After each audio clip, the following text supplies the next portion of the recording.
Leaving my husband David after 10 years felt like stepping off a cliff.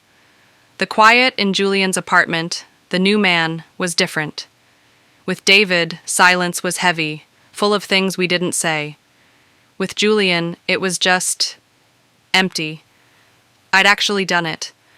I'd walked out on my marriage, on the man I thought was my rock, for Julian, the exciting, passionate guy who promised me a life I'd only dreamed of. I can still see David's face when I told him. He wasn't angry at first. He just looked like he was collapsing from the inside out, his eyes wide with shock. Then the pain hit him, raw and awful. His quiet, broken question, "Why, Scarlett? Why?" is burned into my memory. I know I'll carry that with me forever. I told myself it was for the best, for passion, to feel truly alive and seen.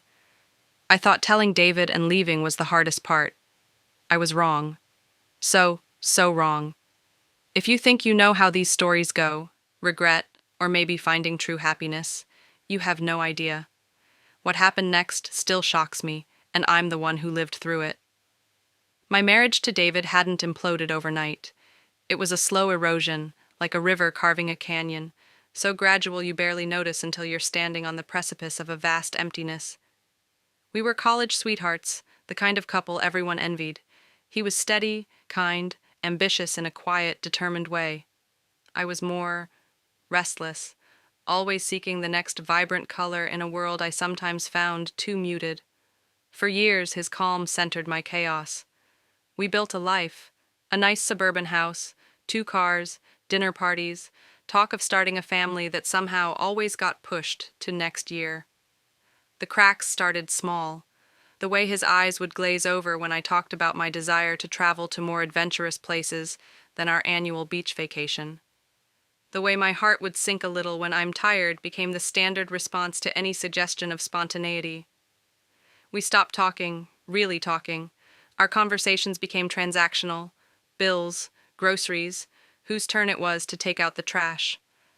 The laughter faded first, replaced by a comfortable, then uncomfortable, then unbearable quiet. The intimacy, once a vibrant flame, dwindled to a flicker, then a cold, dark space between us in bed. I felt like a ghost in my own life, unseen, unheard. I tried. I suggested counseling, date nights, new hobbies together. David would agree, with a weary sigh that already signaled defeat. He was content, he said, or perhaps just too resigned to fight for anything more. He wasn't a bad man. He was just there. And I was slowly, painfully realizing that just there wasn't enough for me. I was suffocating. Then I met Julian. It was at a work conference, one of those sterile corporate events I usually dreaded. He was a guest speaker, dynamic, charismatic, with eyes that seemed to pierce right through the polite facade everyone wore. He talked about innovation, about breaking molds, about living authentically. His words resonated with a part of me I thought had died. We struck up a conversation during a coffee break, and it was like a jolt of electricity. He didn't just hear my words, he listened. He asked questions, challenged my thoughts, made me laugh, a real belly-aching laugh I hadn't experienced in years. The affair started with emails, then long lunches that stretched into the afternoon. He was everything David wasn't: impulsive, adventurous, intensely passionate. He saw the fire in me that David seemed oblivious to, and he fanned it into a blaze. With Julian, I felt alive, vibrant, desired. He painted a picture of a life filled with excitement, travel, and a love that was all-consuming. He'd look at me with an intensity that made my skin tingle and tell me I was extraordinary, wasted in my beige existence. And I, starved for that kind of affirmation, drank it all in. The guilt was a constant companion, a bitter taste in my mouth even as I reveled in the stolen moments of joy. I was living a double life, and the strain was immense. I'd come home from a passionate encounter with Julian, heart still racing, to David's mild, "How was your day, honey?" And the charade would begin again. It was exhausting, unsustainable. The breaking point came on our 10th wedding anniversary. David had booked a table at our favorite restaurant, the one where he'd proposed. He was trying, in his way. He even remembered my favorite flowers. But as I sat there, looking at him across the table, all I could see was the ghost of the man I'd fallen in love with, and the woman I was becoming. A liar, a cheat. Julian had texted me earlier that day. "I can't stand thinking of you with him. Be with me, Scarlett. For real. Let's build our own forever." That night, after a stilted, melancholic dinner, I told David. The carefully constructed dam of his composure didn't just crack, it shattered. The disbelief, the hurt, the accusations, they all came pouring out. He wept, something I'd only seen him do once before, when his father died. He begged, he pleaded, he raged. He asked if it was Julian, the man I'd mentioned casually as a work colleague. My silence was his answer. That night, the house wasn't just quiet, it was a tomb. The next morning, with a single suitcase packed with a haphazard collection of clothes and a heart that felt like a lead weight, I left. Julian was waiting for me a few blocks away, his expression a mixture of triumph and concern. "You did it," he whispered, pulling me into an embrace that felt like a lifeline. "It's us now." The first few weeks with Julian were a blur of intoxicating freedom and raw passion. His small, trendy downtown apartment felt like a different universe from my quiet suburban house. We ordered takeout, drank wine, made love with an urgency that bordered on desperate, as if trying to physically erase the past. He was attentive, doting, constantly reassuring me that I'd made the right choice. "No more beige, Scarlett," he'd say, his eyes sparkling. "Only vibrant colors from now on." And for a while, it was true. The world did seem brighter, sharper. I felt like I'd shed an old skin. But slowly, subtly, the vibrant colors started to show some unsettling undertones. Julian, who had been my confidant during the affair, seemed less interested in the emotional fallout I was experiencing. When I tried to talk about my guilt over David, or the pain of losing my old life, he'd steer the conversation back to us, to our exciting future. His attentiveness started to feel a little possessive. He'd question me a little too closely if I was late coming back from an errand, or if I spent too long on the phone with my sister, one of the few people who hadn't completely ostracized me. The financial reality also began to bite. Julian lived a champagne lifestyle on what I was starting to realize was a lemonade budget. His apartment, while stylish, was a rental, and he was vague about his job, some kind of consulting that seemed to involve a lot of networking, but few tangible results. The grand plans for travel and adventure were always just around the corner, pending a big deal that never quite materialized. I'd left a comfortable, financially secure life, and while I hadn't expected luxury, the constant undercurrent of financial instability was new and unnerving. I started dipping into my own savings, the ones I'd carefully set aside from my freelance graphic design work, to cover our groceries, our dinners out. Julian accepted it with a casual, "You're a lifesaver, babe." That didn't quite sit right. Then came the first real shock. It was about a month after I'd moved in. Julian was out for one of his networking evenings. I was tidying up, a habit ingrained from years with David, when a letter slipped out from under a pile of his magazines. It was an official-looking envelope, red-stamped, "Final Notice." My stomach clenched. It wasn't addressed to Julian, but to a Julian Peterson. My Julian was Julian Connor. Curiosity, or perhaps a growing sense of unease, made me open it. It was a loan default notice, for a significant amount of money, and it wasn't just one. Tucked inside the magazine were several others, all addressed to Julian Peterson, all detailing substantial debts, overdue payments, and threats of legal action. My blood ran cold. Who was Julian Peterson? Was this my Julian? Had he changed his name? Why? When he came home, smelling of expensive cologne and cheap beer, I confronted him. He tried to laugh it off at first, calling it a mix-up, someone else's mail. But my expression, the letters clutched in my hand, told him I wasn't buying it. His demeanor shifted. The charming, easygoing Julian vanished, replaced by a man with cold, hard eyes. "All right," he snapped, snatching the letters from me. "So I had some bad luck in the past. It's not a big deal. Peterson was a business name that went sour. I'm rebuilding." "Rebuilding? Julian, These are huge debts. And you never told me your name was Peterson? My voice trembled. It's not my name anymore, is it? It's in the past. Why are you digging this up? Don't you trust me? He turned it around, his voice laced with accusation, making me feel like the one in the wrong. Trust you? How can I trust you when you're hiding something this big? The argument escalated, the first truly ugly fight we'd had. The passion was still there, but now it was a corrosive, angry heat. He didn't apologize. He didn't explain. He stormed out, leaving me alone in the apartment with the damning letters and a growing chasm of doubt in my heart. The vibrant colors he'd promised were starting to look suspiciously like red flags. That night, the silence in Julian's apartment wasn't an empty stage. It was a cold, suffocating void. He didn't come back until the early hours of the morning, and when he did, he slipped into bed without a word, turning his back to me. The man I'd left my husband for was a stranger. The revelation about Julian's debts and his past name was just the beginning. Life with him started to unravel like a cheap sweater. The big deals he was always chasing never materialized.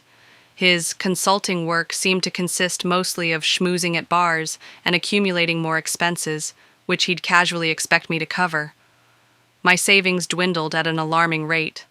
The charming, attentive man I'd fallen for became increasingly moody and irritable, especially when I questioned his spending or his lack of concrete plans. His possessiveness also intensified. He'd check my phone, grill me about who I was talking to. He made snide remarks about my friends, isolating me further. The passionate connection we'd shared began to feel claustrophobic, almost menacing. The sex, once a thrilling escape, now often felt like an obligation, a way to temporarily smooth over the cracks that were rapidly widening between us. I found myself walking on eggshells, constantly trying to anticipate his moods, to avoid another explosive argument. I was lonelier with Julian than I had ever been in the quietest days with David. At least David's silence hadn't been laced with an undercurrent of resentment and control. One afternoon, I received an unexpected call. It was David. My heart leaped into my throat. I hadn't spoken to him since the day I left, nearly 3 months prior. His voice was calm, almost distant, devoid of the raw emotion I remembered. "Scarlett," he said, his tone flat. "I need you to come to the house. There are some papers you need to sign." "Papers? What papers?" "Divorce papers, Scarlett," he replied, a hint of weariness in his voice. "And some other things regarding the division of assets. My lawyer has them ready." A part of me had known this was coming, but hearing it so baldly still felt like a punch to the gut. "Oh, okay. When? Tomorrow afternoon?" "Say, 2 o'clock?" I agreed, a knot forming in my stomach. When I told Julian, he shrugged. "Good. Get it over with. Then you're truly free." There was a glint in his eye I didn't like. Was he relieved I was cutting the final financial ties to David, so he could have unfettered access to whatever I had left? The thought was ugly, but it lodged itself in my mind. The next day, walking up the familiar path to the house I'd once called home was surreal. The garden was a little overgrown. David had never had a green thumb. The paint on the porch swing was peeling slightly. It looked sad. David opened the door before I could knock. He looked different. Thinner, yes, but there was a new hardness in his eyes, a set to his jaw I'd never seen before. He wasn't the crumbling statue I remembered. He looked determined. "Scarlett," he greeted me, his voice polite but cool. He led me into the dining room where a stack of documents lay on the table. A stern-looking woman, presumably his lawyer, sat opposite. The process was clinical, brutal, signing away my share of the house, the joint accounts, my name on the life we'd built. Each signature felt like another piece of my past self flaking away. David was silent throughout, his gaze fixed on the papers or out the window. When it was done, the lawyer gathered her things and left us alone. An awkward silence descended. I stood up to leave, muttering "Well, I guess that's it." "Not quite," David said, his voice suddenly softer, but with an edge I couldn't decipher. "There's something else. Something you need to know. About Julian." I froze. "What about Julian?" David finally looked at me, and his eyes were filled with a strange mixture of pity and something else. Anger, triumph. I did some digging after you left, Scarlett. I had to understand. Digging? What are you talking about? Julian Connor or Julian Peterson or whatever name he's using this week, David said, his voice dripping with contempt. He's not just some unlucky consultant, Scarlett. He's a con artist. My world tilted. What? Number, that's not true. He's had some bad breaks, that's all.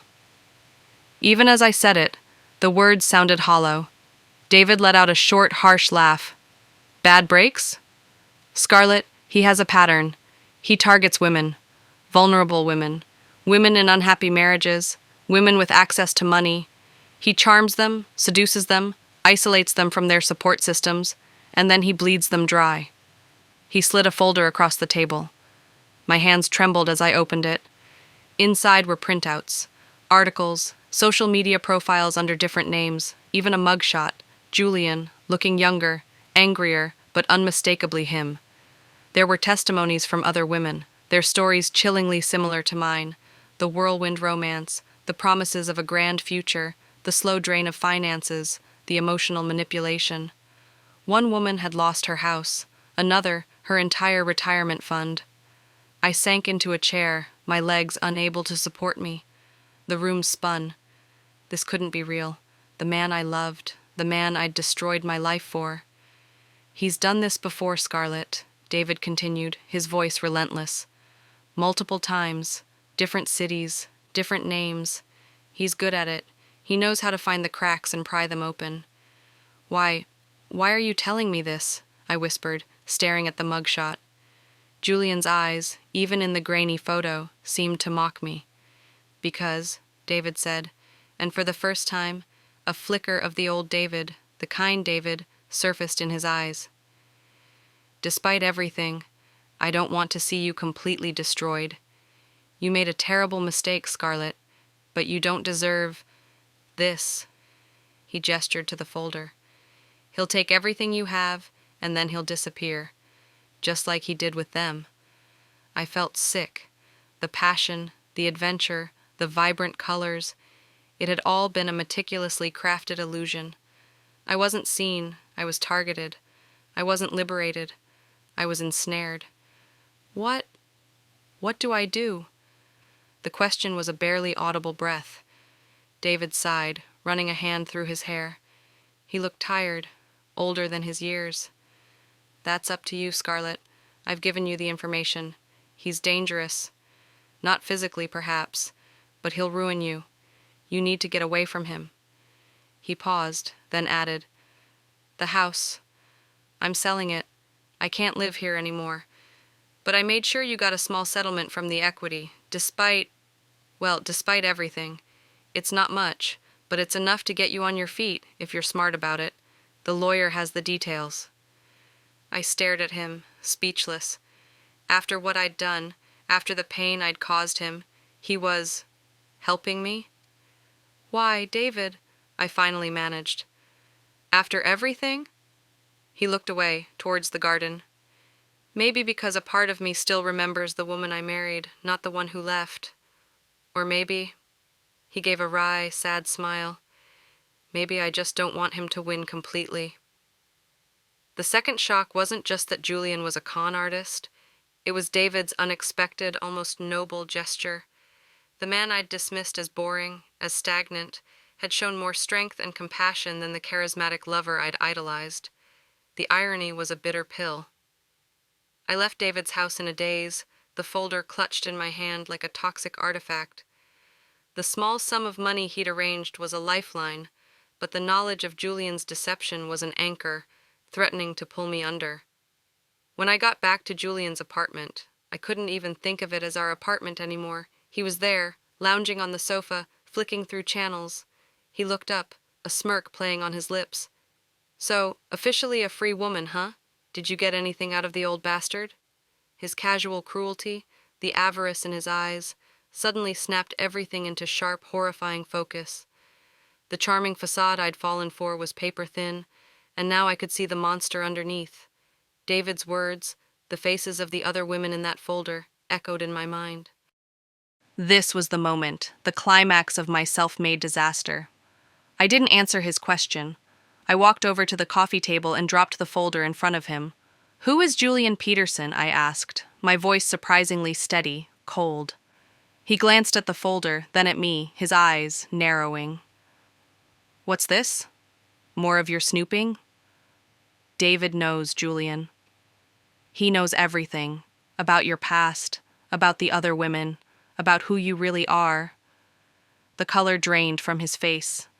For a split second, I saw fear in his eyes. Real fear. Then it was gone, replaced by a snarl. "That bastard, what did he tell you? Lies, all lies." "Is it, Julian?" I picked up the mugshot. "Is this a lie? Are they all lying?" He stood up, advancing on me. For the first time, I felt a flicker of physical fear. He was bigger than me, his anger palpable. "You believe him over me? After everything I've done for you? I saved you from that dead-end marriage." "Saved me?"